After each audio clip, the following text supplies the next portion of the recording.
Where'd Jerry play today?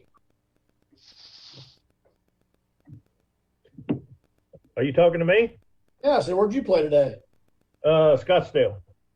Well, I was out there too. Must have gone off early. That's how you knew I played out there? No. You found balls? No, I didn't find any balls with your name on them. All right, everybody. We'll get our meeting started.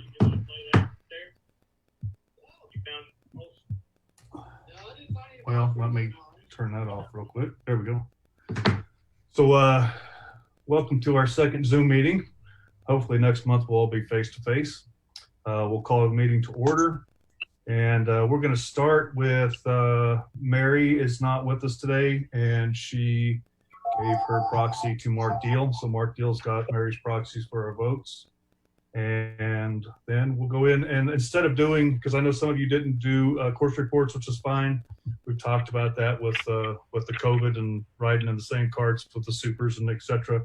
So instead of going through the couple that we have, Susan, if you want to go through and kind of recap your Friends of Dogwood and Brittany cleanup project you guys just did, which was awesome. That would be great. Just a couple minutes on that would be awesome. Okay, let me just see if I can maybe share my screen. Maybe. Let me see. Rename. Well, never mind. Okay. Whoop, speaker view. Nope. Okay. Anyway, so the last few months we've been doing a lot of projects on the Friends of Dogwood. We, the big project, well, the first one we started with was the replacing the railroad ties on the flower bed in the planter there with natural stone. The second one was where the neighborhood group raised $1,800 to plant the 40 azaleas and grass and butterfly bushes and all that around number 2. And the azaleas did bloom. We were very excited about that. And I think next year that area will be just spectacular. So that was that project. And then we have, on the hitting nets, we've refreshed the wood chips and things there, replaced the targets. And but we don't have balls out there. So it's a bring your own ball, because we don't want people handling balls that have been handled by a bunch of other people.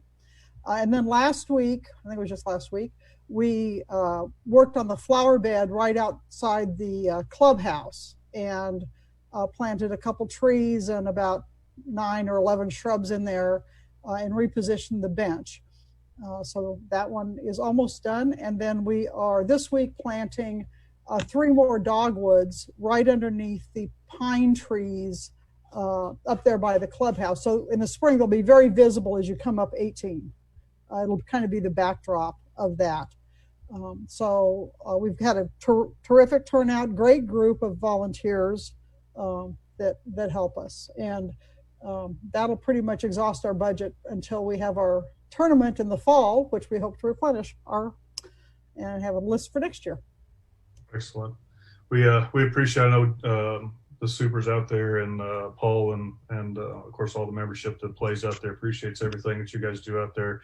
I saw the pictures on the Facebook page and all the work you guys did is pretty awesome. So make sure you pass along to the rest of the Friends of Dogwood and Brittany people that the golf committee appreciates all the work that they do. Good. And I will send out a note. We our Facebook, not Facebook, but we have our new website that we're just in the final bits of reviewing, so that should go out. We'll have some announcements on that in the next few days. Perfect.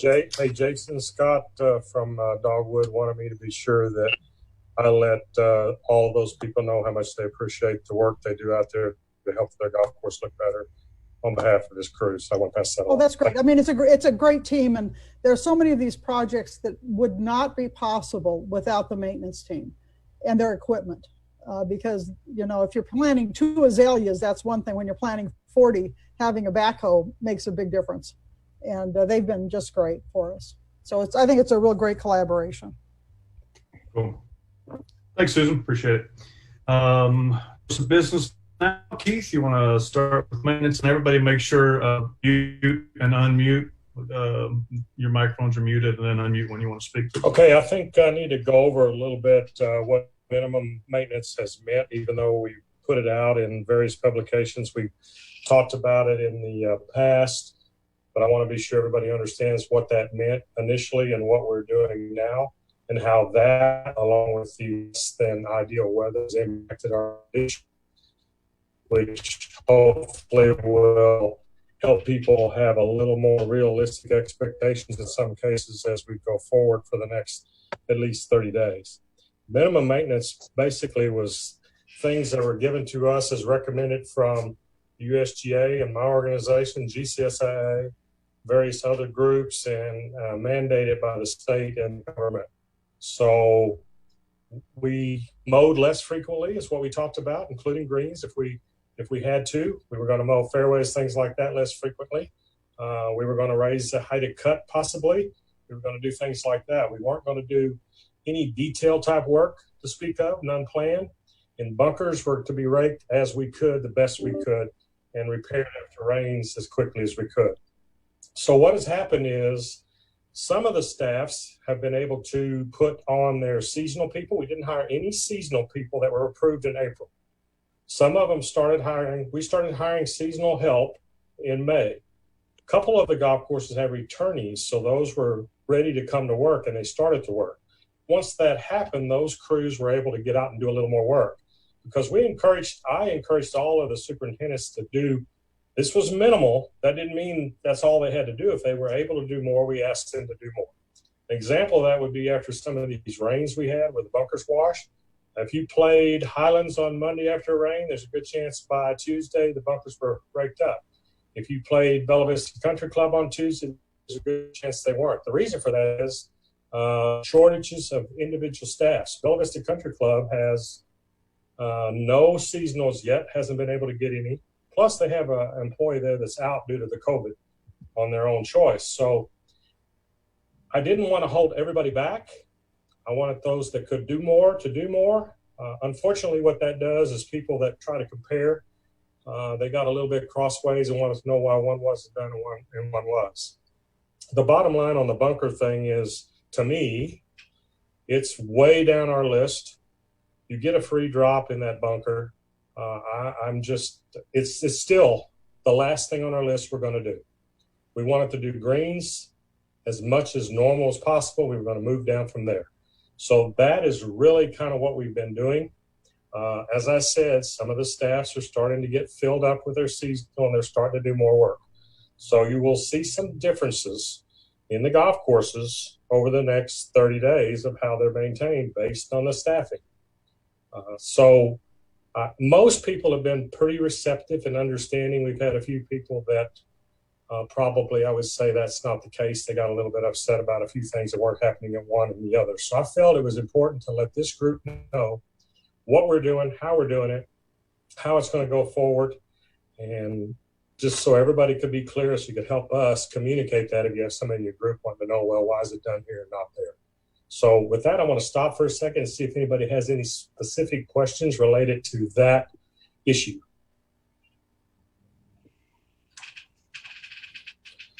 Okay, hearing none. Some of the things we've got, another thing that happened at Country Club, we airified greens in April. Country Club has some real challenges with their greens on the front and back, and we were going to be pushing those greens for the tournament and trying to make those greens better, which Rob has done in the past, kept the green speeds up. So they have a very bad internal drainage. So we were more aggressive on the airification this spring, bigger holes closer together than we typically do. So they've been slow to heal up due to the fact that we had more holes in the ground. The weather hasn't been ideal. So the greens have been a little bumpy, a little longer than we would like. So that's one thing to remember about those greens. They're coming around now. I was over there today. I set foot on every one of them, and they're not there yet, but they're close. The second thing I want to remind everybody, May 28th and May 29th, Scottsdale's greens will be airified.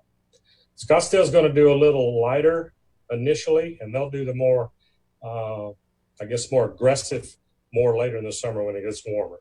So those two things on the greens airification. things on the golf course. We're just we're doing everything we can, and in some ways, the cool weather has been a benefit to us because the Bermuda grass hasn't grown. We're not having to mow it a lot. Of course, the downside of that with additional cart traffic and the Bermuda's getting beat down, so playability is not as good.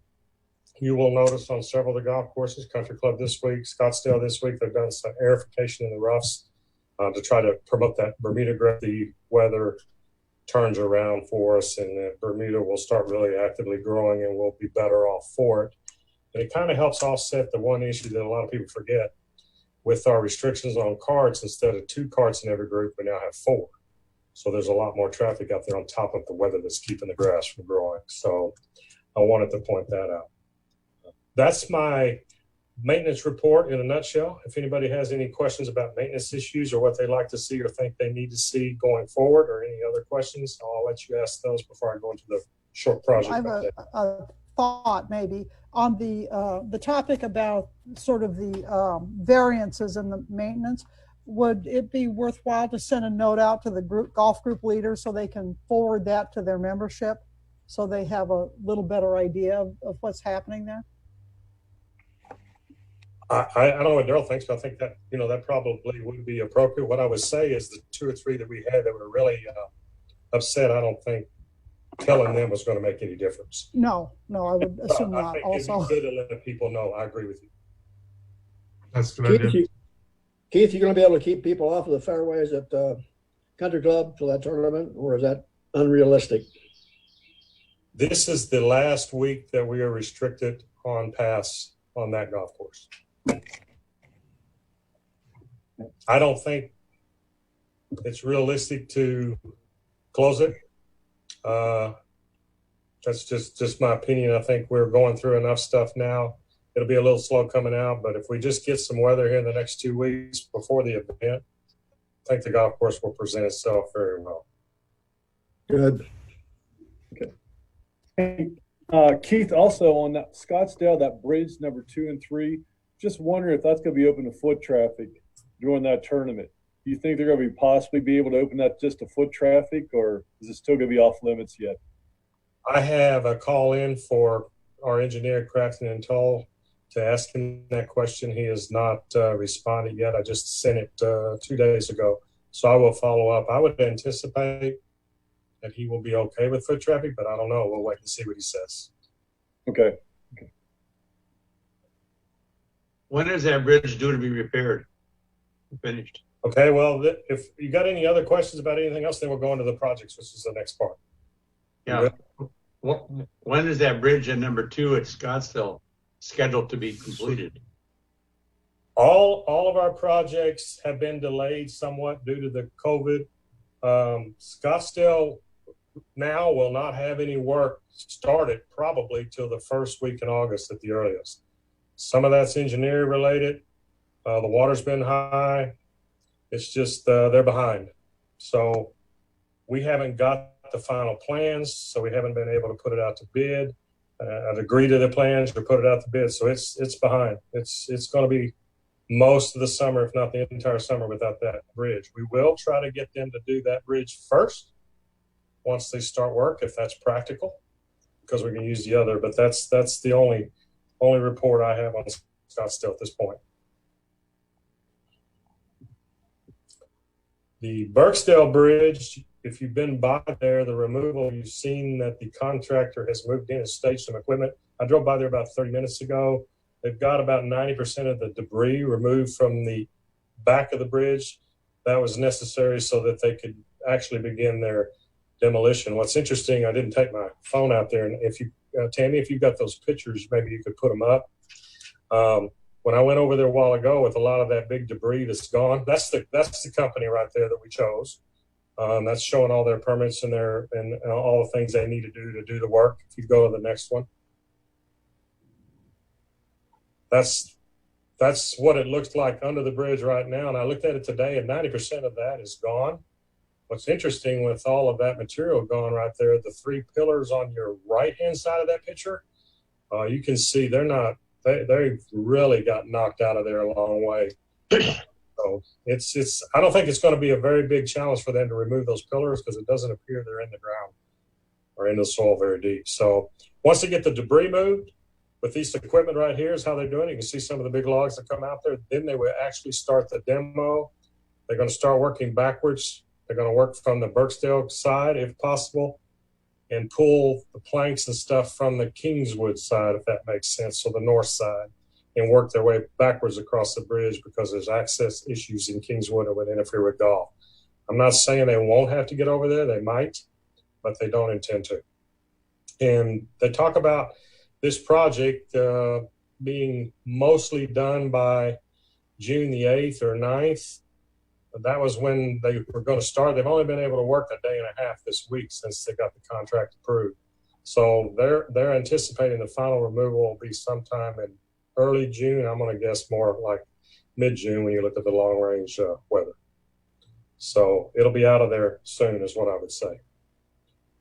The other projects we have going on, our pump house repair at Dogwood is about 80% complete. Be done in 2 weeks. We haven't really needed to pump a lot of water, so it's been good. The stump issue at Bella Vista Country Club, especially the ones you can see from the clubhouse looking down on 18, 10, 9, and 1, we're going to start removing the rest of those stumps, grinding them this next week. So all of those will be done before the tournament. And Mac will work with us to help finish getting some of the debris removed from Highlands, which is, like around 16 green, 17 tee, some of that stuff. So needs to be a little dry to get in there so we don't make too much of a mess. So we'll do the best we can with the weather, and we thank Mac for their assistance at this time. So that is the gist of my report. Keith, as always, we appreciate what you guys are doing out there, especially during this COVID deal. Speaking of the COVID, you had made mention, I just want you to clarify a little bit. If we do, I think we do have some people listening online, and I want you to clarify what you had mentioned about the associate that is self-quarantining, but you said something about the COVID person. Yes, we have 2 people on my payroll right now that are feel like they're at risk, so they are not coming to work. One of them is in Department 15, who is actually the cart mechanic, so we're having to cover with our service technicians on the golf course, so that pulls somebody off. And one of them is at Bella Vista Country Club. Bella Vista Country Club is running on about 4 or 5 people. They're like 4 or 5 short. So it's been a challenge for them. And we did get a new seasonal hired over there today. He also has an employee that has some medical issues that will be dropping off the crew by the end of May. So, we have 2 people out with COVID. And those are full-time, so you can't replace those anyway. So, that's just, we're paying those people, but we don't have the labor. Were those employees tested or just That's yeah. Self-imposed. They just feel like they don't feel comfortable being. It's the immune thing, right? Gotcha. Okay. Yeah. So it wasn't that there was COVID diagnosed. It was just that they feel correct. vulnerable. Yeah, we have had no diagnosis of COVID in any of my staff, or I believe, Tom, you could talk about the entire POA staff if you want. Well, they feel that they're at risk, and we need to give the employees some flexibility. They're using sick time to stay home, which is the best thing we can do. We can't specifically ask them what their issue is because that would be a violation of HIPAA laws. But if a person feels that they are at risk, then we encourage them to stay home. I will say we also had some other full-time people in the last 30 days that had a fever or, felt sick that we had to leave them at home too. So those actually were tested with regular flu, 2 of them, and they waited their length of time before they came back. So we're following the rules and being safe. We don't want to affect our whole staff, and we don't want to affect any of our members as they play golf. Thanks, kid. I just, again, confirming it's not because they had COVID or were whatever they call it, exposed to it. It was them personally, just their own personal health issues. They didn't want to be exposed. So, okay. Thanks. Appreciate that. Anything else for Keith at this point? Nope. All right. Keith, thank you. Daryl, ops. All right. Got a couple corrections to my fat finger typing that I did. My calculations were wrong on my number rounds. It was 468. And then instead of saying fewer, I wrote few. So I apologize for that on the notes. But this starts with the rounds report. Rounds are up by 528 through the end of April over last year, which is good. The breakdown is as follows. We up 468 member rounds and up only 60 non-member rounds. We have noticed over the month of April, due to the restrictions from COVID, we've got less guests playing in Bella Vista. Once again, I'm going to say that a lot of people will say they're guests, but they're actually members that don't play very often. They're at home, working from home, and they're getting out in the afternoon and playing golf. So it's good to see our members that don't play during the week playing during the week, and I appreciate that. But rounds are up 528. On the bottom of the report, you'll see our numbers, and we'll keep going from there. The 13-minute tee time is hurting, and Alex and the crew will say that when we have a good day, we are jammed. At 13 minutes, we lose a third of our tee sheet, and you look around, it's really busy. I'll be looking forward to getting back to some type of normalcy as we go through, hopefully in June or July, be good to go. Is that in self-imposed time, or is that recommended by the USGA? What, the 13-minute tee time, Gary? Right.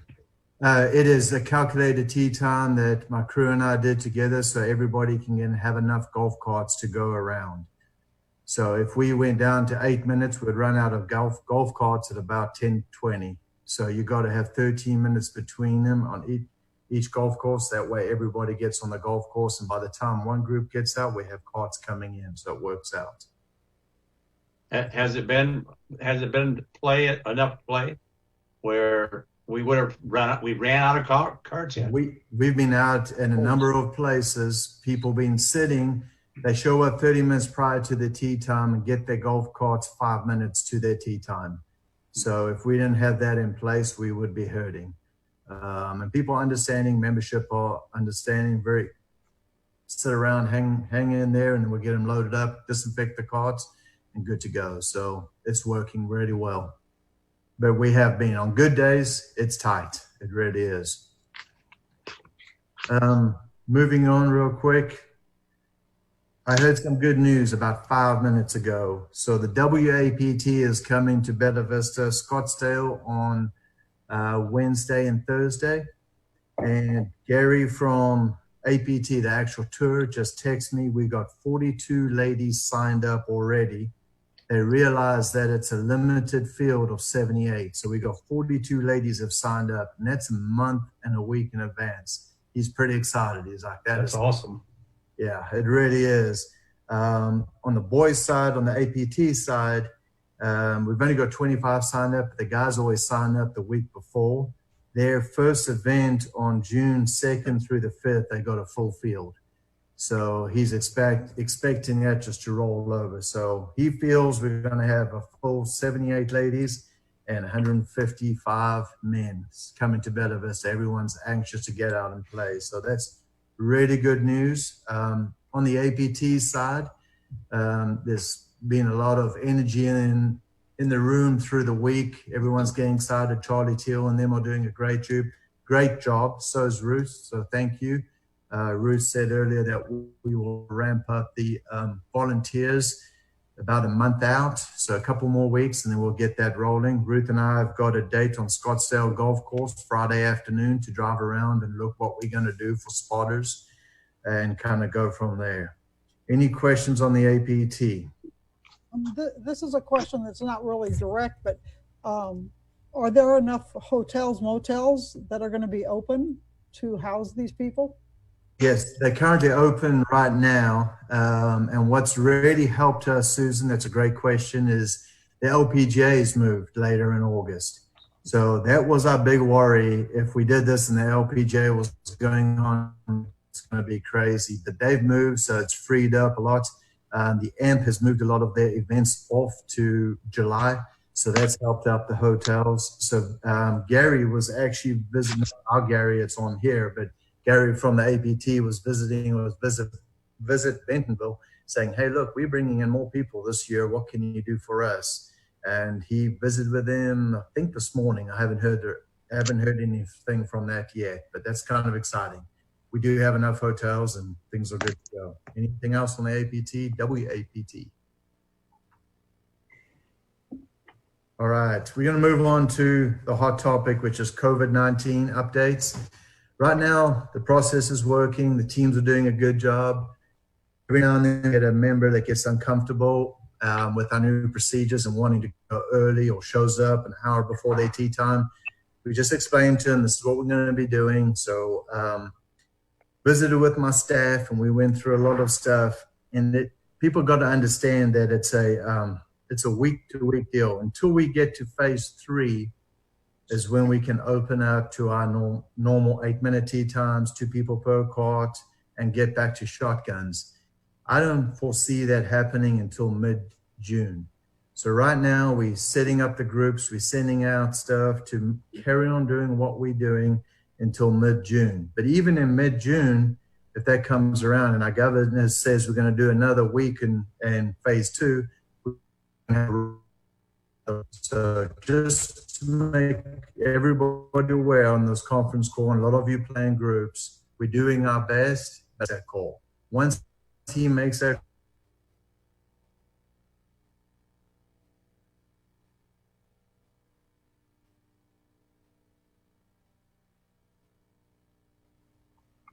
I just would like to make a comment that, I've been getting a lot of positive comments from the golfers about actually looking you never rushed, you're never pushing anybody. It's just a more relaxed environment. I think most adjusted. And on the staffing side, I really want a Connie Williams at Kingswood. And that's great. And she doesn't take anything from anybody. These are the rules. And I think she does a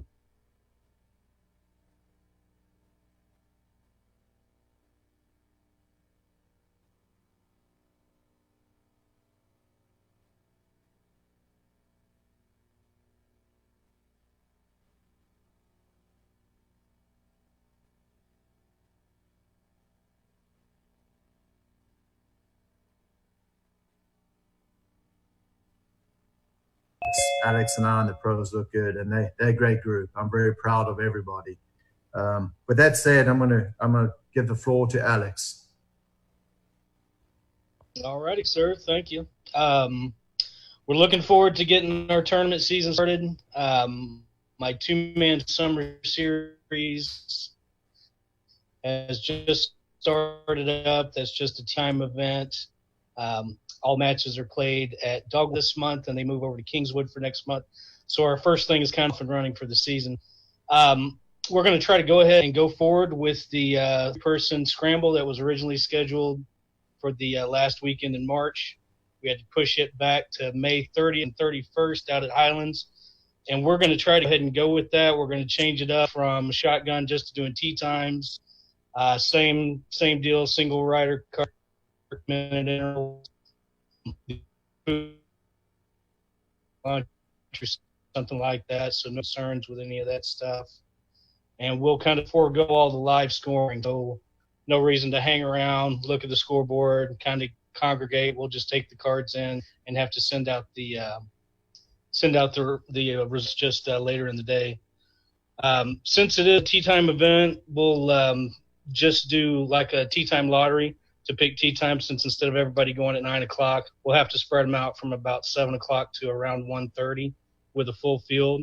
So we'll just have a little lot for who gets what, and we'll try to put those out far enough in advance so if people want to do a little bit of trading, they're timed to that.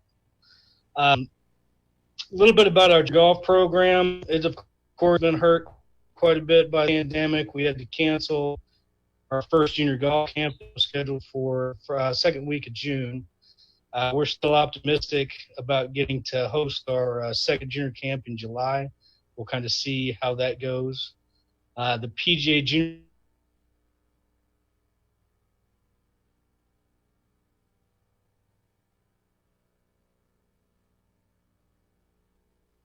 and he's going to begin practices starting in June, but he's really unsure of the match schedule going forward and what it's going to look like. We have to coordinate with all the other local golf courses around here to book those matches. So we have to kind of see what everybody else is going to be able to do coming in July. But that's kind of best case scenario for the PGA Junior League team, is to get some matches started up in July.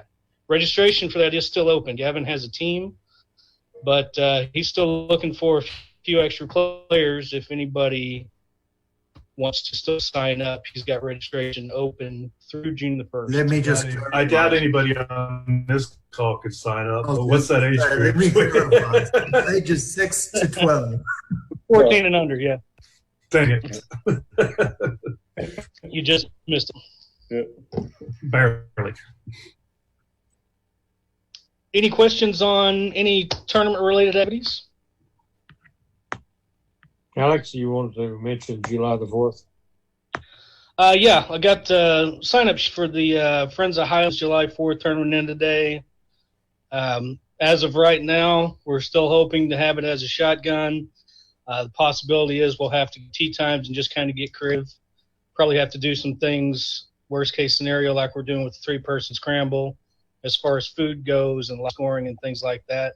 It's far enough away where we don't know exactly what we'll have to yet, but we've got our eye on it, and I think it can remain on schedule as of now.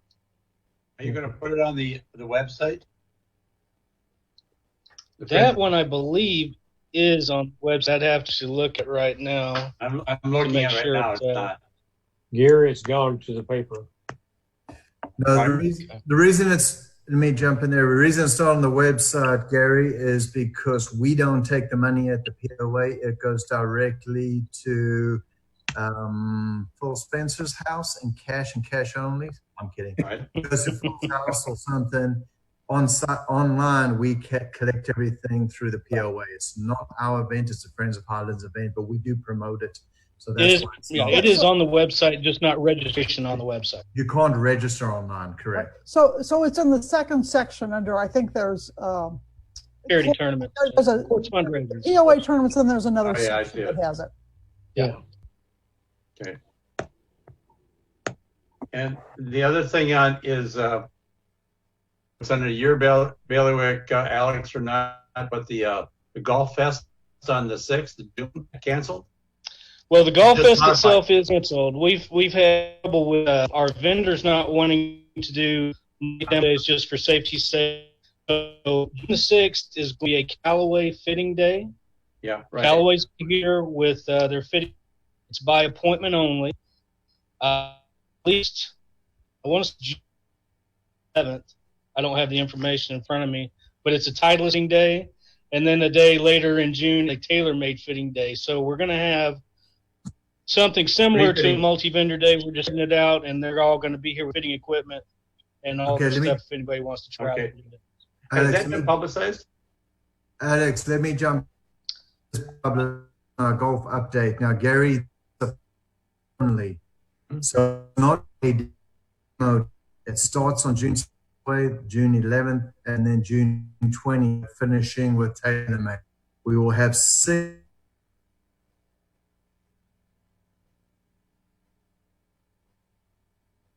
due to COVID-19. It's not a demo day. So if you are looking for clubs, book your club, book your fitting, you'll be professionally fitted and purchase right then and there at a discounted price. That's how it's going to work. It's the only way we could get the vendors to come in. Is the driving range going to be closed or just the area that you're fitting? No, it would just be the area that we're fitting with the professionals. That's it. All right. And it is advertised on, went out about three weeks ago. So if you're fitting, book it right now. So just about Yeah. that's about all they have. Come back on that, Mark.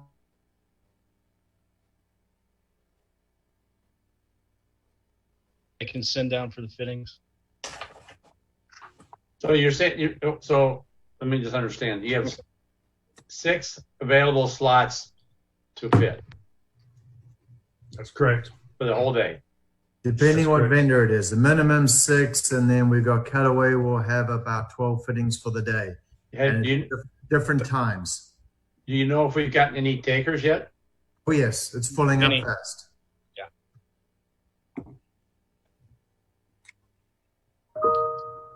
Cool.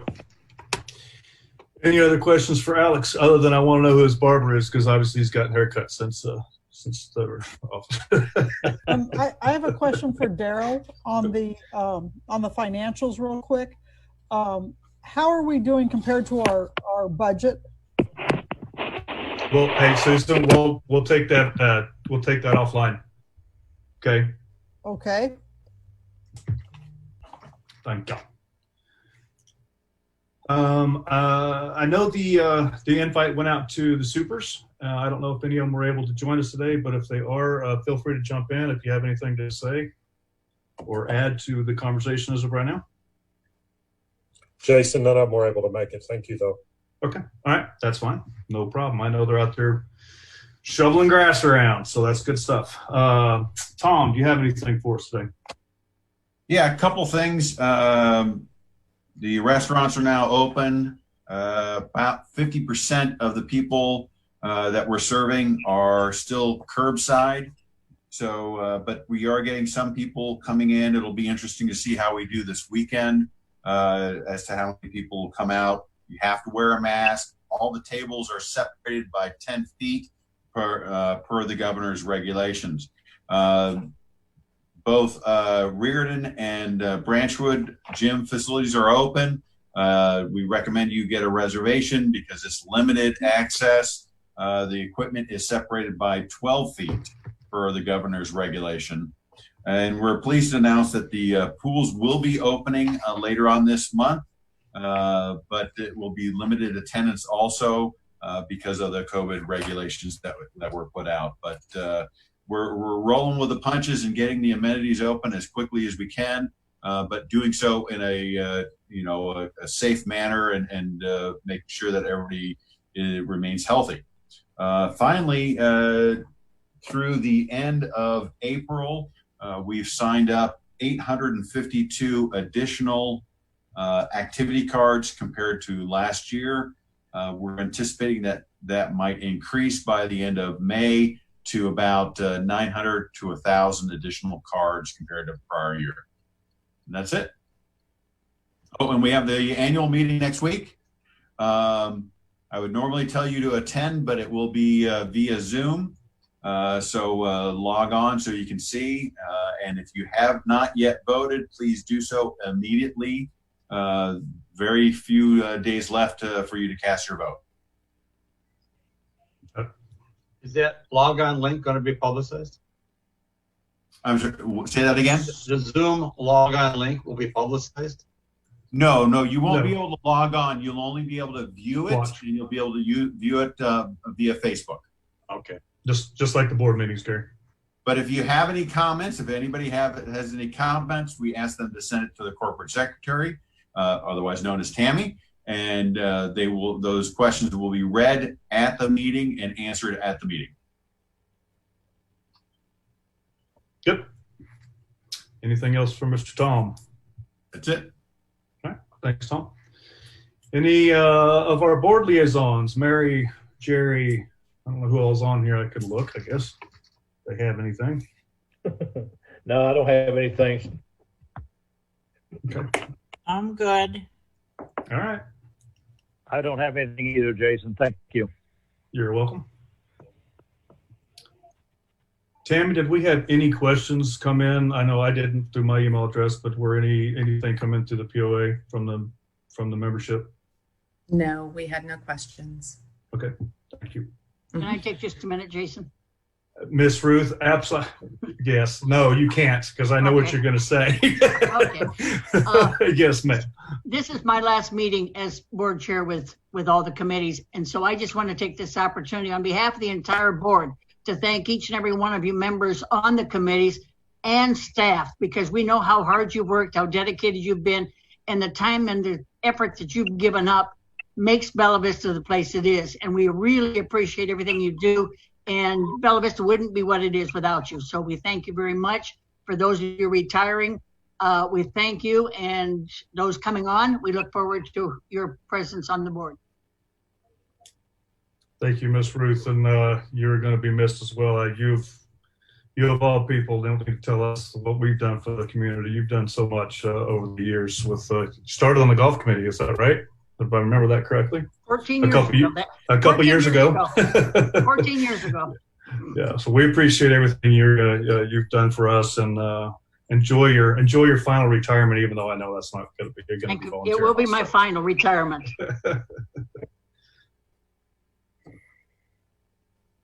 We appreciate you. I think you hit mute, Ruth. That's probably good for all of us. I don't think so. Well, thank you for everything, and enjoy your just sitting back and relaxing for a little while. We appreciate you. Thank you. We appreciate it. New business. Gary wanted to speak a little bit about WAPT volunteers since that has been announced.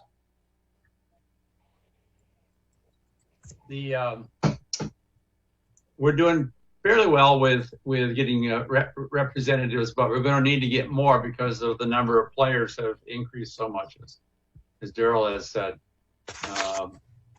We right now have 42 beds and 25 residents who have volunteered their homes for housing a player or two.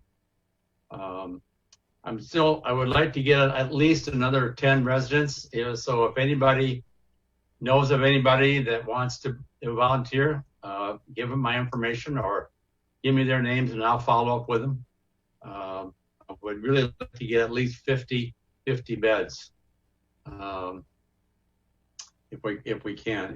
It's such a big deal for the players and for the hosts. Everybody, I think, has enjoyed. I know Susan is a new here. Thank you, Susan. Host, Daryl's a host. Yeah, Jason's a host, a player or two.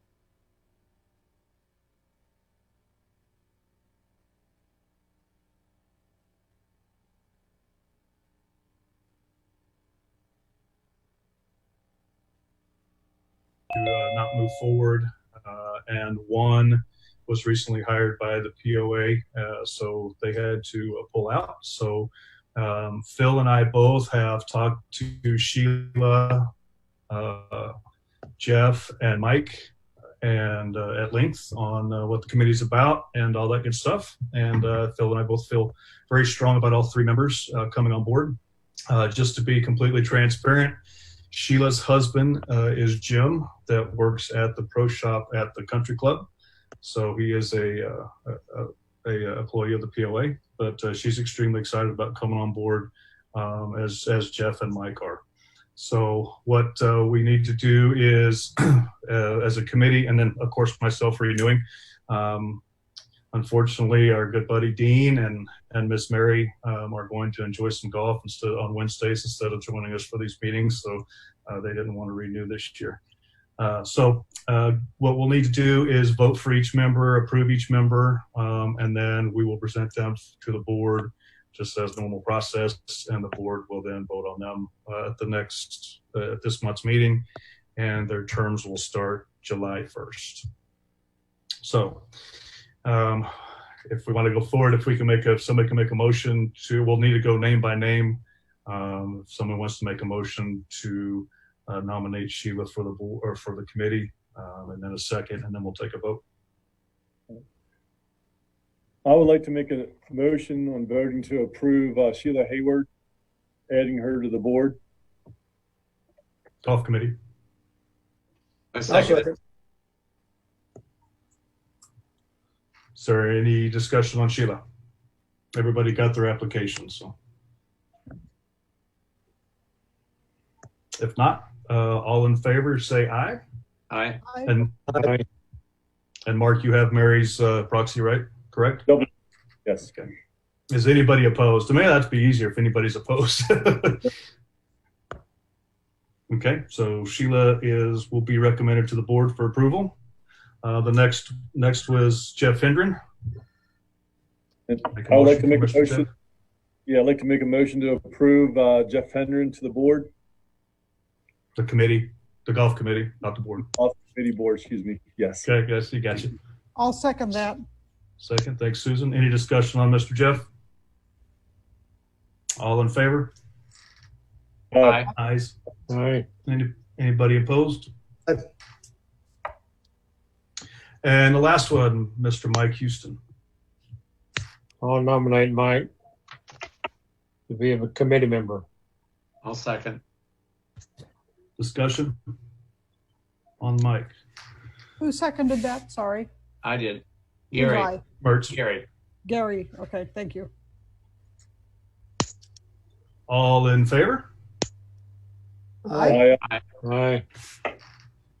Any opposed? And then Mr. Jason Lloyd. We need. Let me nominate Jason Lloyd. All right, Dean. Board. Thanks, Dean. Is there a second? I'll second it. I don't even want to ask for discussion on that one. Reluctantly. Oh, Please all be in favor. Aye. Aye. I. Aye. Anybody opposed? Thank you. So, So, Jason, yes. what's the total number of committee members there will be then?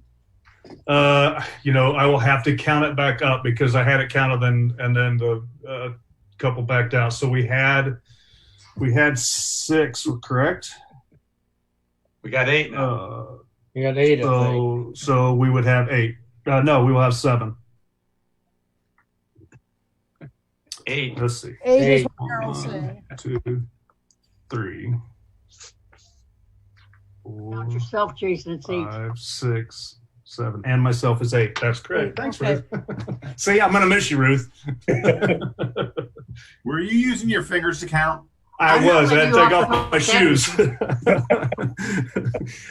So we would like to have 9 on the committee. So if we can still, I don't want to use the term rush one through, but we can definitely still get another one on because we have next month to approve them and then the board to approve them in June. So if anybody knows anybody that wants to be on the golf committee or anybody out there listening on Facebook, go online, get the application and sign up. And Phil's a lot harder interviewer than I am. I'm pretty easy, but I've heard Phil's pretty rough when he calls and talks to you. Hey, But, yes, sir. Jason, I know a guy, Dean Collins. He's interested. I just heard, so you might want to reach out to. I've heard he was trouble. So yeah, if anybody knows anybody, definitely have them sign up quickly, and we'll get talked to and get them approved. All right, good deal. So I have a couple other things that I wrote down after I was thinking this morning, and then I wanted to bring up. It's been brought up the sand buckets on our POA golf carts. Obviously, because of COVID, we can't have the scoops in there. And so it's been brought up of maybe using disposable cups of some sort in the buckets so we can continue to take care of our fairways. And then if we can figure something out about divots on the greens, but the disposable cups. Daryl, yeah, I know you had an idea or had something else to add to that. Yeah, I want to jump on that. I know it's tough times and Keith wants the golf course looked after and stuff, but we looked at this. We did the research with the USGA and what other courses are doing. We cannot use the sand buckets on the side. Even if we put disposable cups in, I would hate one of my people be blamed at 8:30 at night, putting a card up, doesn't see the disposable cup, and then it goes out the next morning. It was tried in other locations. They got rid of it really quickly because of the inconsistency. Those cups also blow out while you're driving. If the wind's blowing, our baskets will pop up, our sand baskets, and the cups blow out. A couple of our members are carrying their own cups and using it in the sand deals, and then just taking the cup with them to the next course that they play. That's okay. I've got no problems with that. However, you got to understand that sand, we do not disinfect in between. We spray the bucket around it. So some of my members are doing it and they feel safe scooping sand out of it. That's fine. I've got no problems. But right now, I polled all our PGA pros. We visited about it, and just the touching of everything with the COVID going on, we recommend from our standpoint that not to do anything.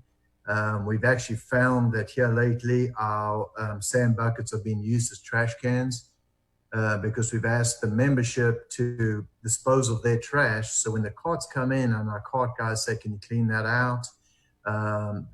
We're getting carts that have been cleaned out, then we back them in and we open up the sand basket and we see a bunch of beer cans and trash in there. So now they've got to go in and clean that out. So I recommend, and I know it was brought to us by one of our members, to use the disposable cups. We feel for another month at least not to do it. If a customer feels that they want to bring their own scoop and use it themselves, I'm all right with that. Any discussions? Okay. Is there anything to prevent us from some of the friends groups to go out and put sand and divots on in an evening? Is there anything to prevent us from doing that?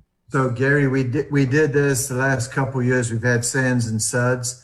Right. And what we're going to do is, because it's a group experience, I would rather not have the groups go out right now. Say you live on Highlands like I do, right, and you head out there and you're going to have people heading into you. We're trying to limit everything out there and people running around the golf course. Already it's a problem with dog walkers being out there and people walking on the golf course in the afternoons. We're trying to chase them off. So if you can be patient, and once we get through phase 3, we're going to initiate the sands and suds at each location for the homeowners to get together. Say we do it here at Highlands.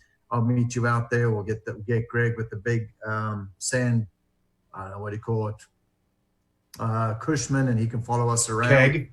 And we'll do something like that. Keg, it says beer keg. Oh, that's Jason providing the keg. Greg will bring the sand and okay.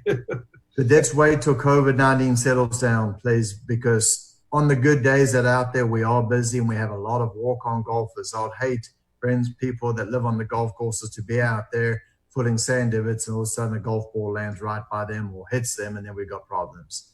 So just hang 10 and we'll do an organized mission on sands and suds. Does that make sense? Yeah, the other idea that I had was, and I think I mentioned it to Phil last year, is to have hole assignments by the members of the group, so that, like, I would take care of hole 13 when I'm playing, or in the evening when the play has gone way down, I could go out and fix divots on greens and patch up tees with sand and so forth. Is there any problem with that if we went after everybody own a hole? You could, through the Friends of the Highlands, I encourage you. That would be great. As long as you can do it through the Friends of Highlands, and then Phil can talk to Alex, and Alex can make sure no one's on the golf course, and yeah, let's get that done. That would be great. Because when I play, I try to fix 3 or 4 divots on every green that I walk around now, because I can't stand to see divots not being repaired. And I have my own sand bucket on my cart, and I fill as many divots, but I run out of sand too quickly. But there's a lot of bad divots out there that aren't being filled in, but I understand. But I don't want to get to a point where it gets out of control. Yeah, good. I like that's a good idea. Adopt a hole. That's good. It shift it down to the friends of. Okay, Yeah, go ahead. I've got you know how we've had a challenge the golf committee to come up with a plan or an idea. Can I talk about it? One now that's come to me in light of a membership, one of our members complaining, or do you want to do yours first and come back to me? I got one more bullet, and I think they might tie in ironically. I caught some of the lake committee meeting on Facebook this afternoon, and one of the things that came up there, which thought I'd bring up with our committee too, obviously there's pertain to lakes, but is rule violators on the golf course, and how if you see a violator, as some of us that live on the golf course, or as you're playing, what is the current protocol for that? Are they to call the clubhouse? Are they to call what that protocol is? I think that's probably going to lead into what you're going to talk about, which we didn't plan that, but it's just something I wanted to bring up. But you go ahead and make them. Obviously, we'll come out with a challenge out of this thing, I believe. Yeah, Jason, that's exactly. I got a email from a member who's a passionate member, and we all get concerned about when we have carts on path. And this is kind of on what you said. It's a violator that's out there. And I want to challenge the committee to look at some different ways how to address this. So let me make some things out there. When we have carts on path, we implemented a new orange tag that goes in the cart the day of carts on path. We have signs up in the pro shop, and we tell them it's carts on path. But as everybody knows, they get out to hole 3 and no one's around, and they jump off the cart path, and Keith gets mad, or the superintendent gets mad because we see ruts in the fairways, we see carts coming back dirty, and it is hard to control. We can't be with all players through the whole 18 holes for 4 hours. So I'm challenging, and this member brought this to me, and it has been something that's really hard to control, especially at this time right now. We don't have any shotguns. So when we have shotguns, what happens is our cart guy can get out and monitor the shotguns.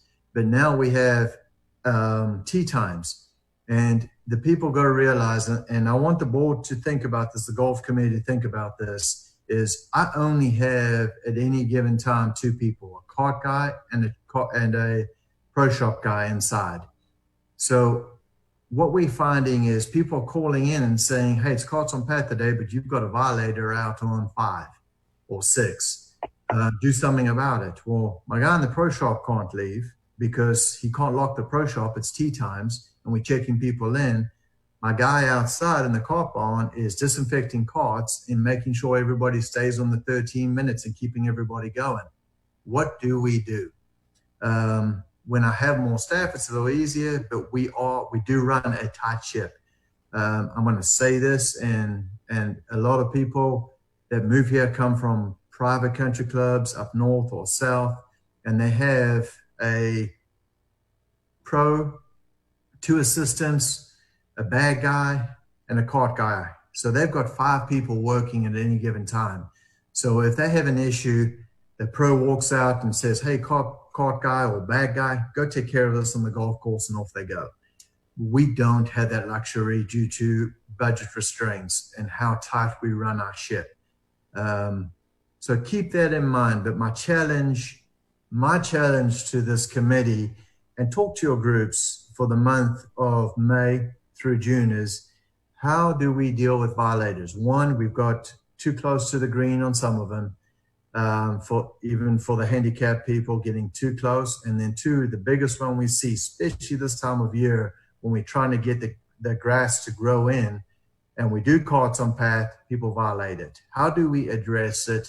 How can we come up with a plan to get that membership, get that name? I'm not sure that person to call the cart number in because we've signed out the cart. Just some ideas.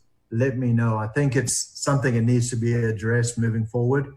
In a perfect world, there's a program out there per cart that I can restrict it to cart path only, but that also has a GPS in it and everything. And now we're looking at a huge bill that comes in every month. It will almost double our cart fee. So I'm going to throw that out there for discussion. and I would love everybody to come up with some ideas next meeting, and let's see how we can move this forward. The orange signs have helped, but we can't control everybody. Is it possible to have volunteers that would volunteer a day to range? If you ask for the groups to solicit volunteers that could contribute some time to go out and do that, especially during the peak hours, tea time hours, is that an option?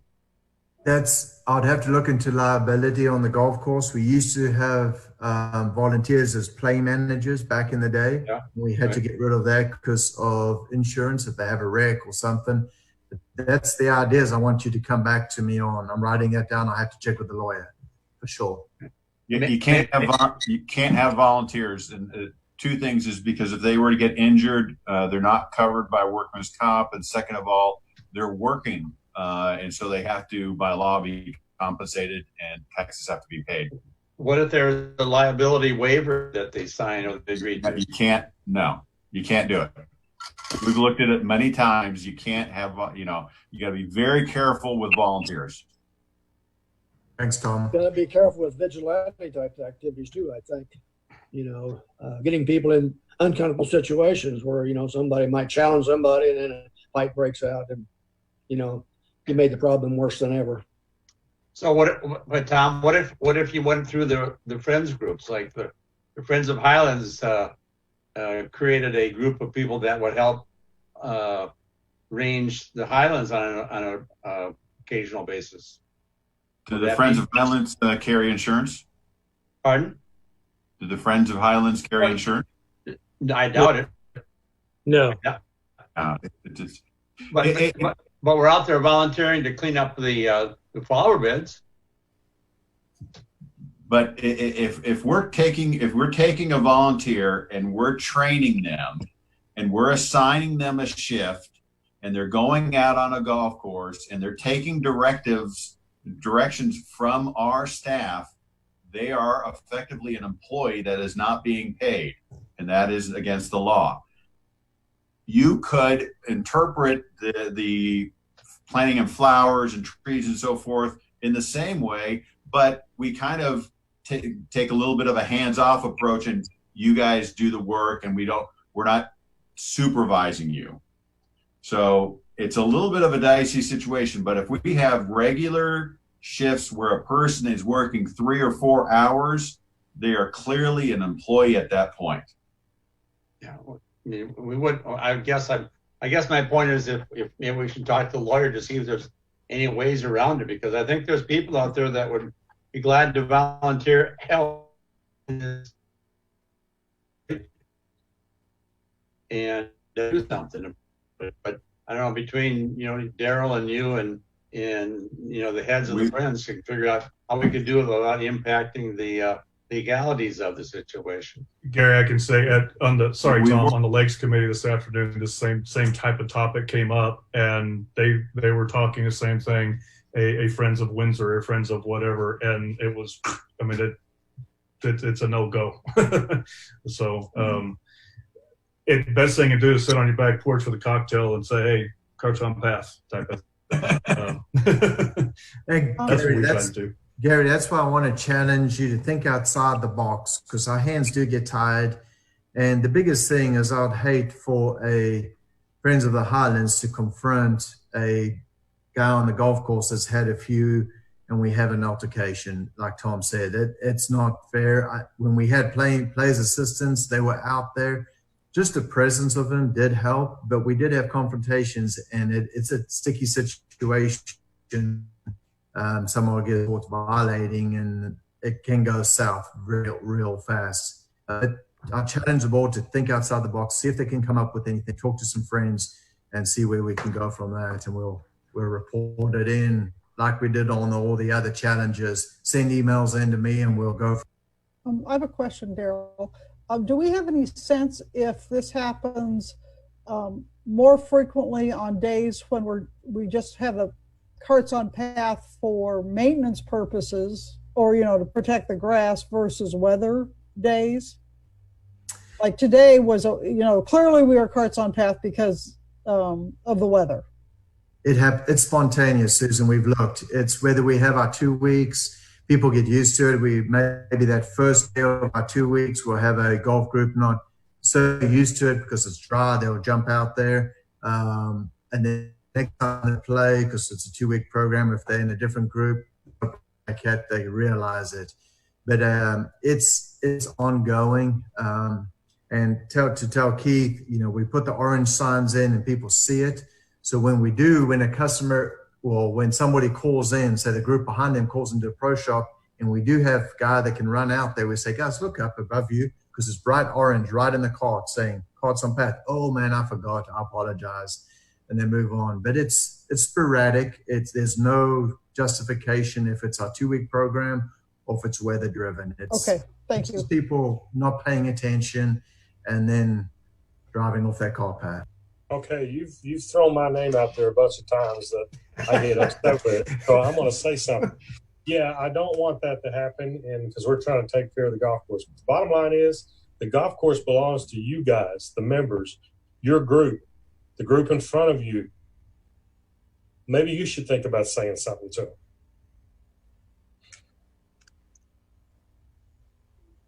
And with that, Keith drops the mic. No, you're right, Keith. You're right. I mean, it's yeah. Go ahead, Phil. Speaking from some groups I play with, there have been some of us from time to time that will go remind our own group to stay on the cart path and not drive out close to the greens. Living on 15 out here at the Highlands, I have found many that park within 3 or 4 feet of the green, and I have been known to shout at them from the balcony. And some of them have told me where to go, and some of them says, "Oh, I'm sorry, I forgot." So it depends upon the group that's playing. Generally, the younger they are, the more disrespectful they are. So I don't really have a good answer except trying to comment as necessary, but be careful. You need to tell Dee to stop yelling at those golfers. So. Well, yeah. Now that's a good challenge, Daryl. I think we'll come back with some good stuff like we have in the other ones. Any other comments on Mr. Muldoon's challenge for us this next month? Nope. Only other thing I have is as we get back into doing course reports, and hopefully we will, like I said earlier, we will be on regular meeting next month and not Zoom meeting. If we are a regular meeting next month, course reports will be into play. Please try everything you can to get those in to us, Tammy and myself, Monday, so she can make sure they're included in the packets. I know that's not always easy to do, but if you could please try to do that, that would be very helpful in her organization and trying to get everything out in the packets to us as the committee and the board and everybody else. Would be great. With that, our next meeting is hopefully at the boardroom. If not, we'll be virtual one more time. Other than that, Miss Ruth, again, thank you for everything. You're going to be missed. We appreciate everything you've done over the last number of years for the village. Anybody else got anything else to add? I also want to thank Dean and Mary. Yes. You've been great committee members. It's been a pleasure. Well said, Susan. And I was going to do that this month, but I realized that they had one more month for next month's meeting. Oh, okay. Yes. Never mind then. Yes. Never mind. Yes.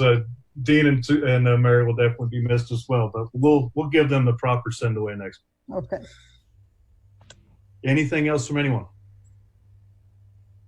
All right. With that, we will call it a good evening. All right.